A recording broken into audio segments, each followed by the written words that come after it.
Welcome to AI Refresher module. In this lesson, let's understand a basic intuition of machine learning. Imagine you want to train a child to identify and choose a cat among other pet animals.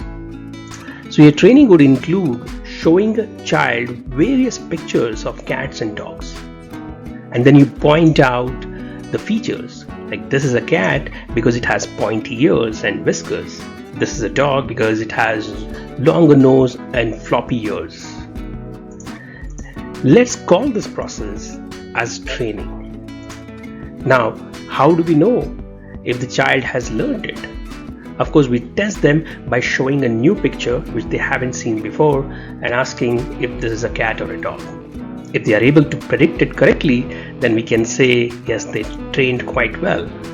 Otherwise, we can think of retraining them with newer pictures, etc. Now, if the child has trained well and then you one day in the real world scenario, you randomly ask a child to identify a cat or a dog, this process would be called as inference. This training and inference helps us to understand the most fundamental instinct of any machine learning model.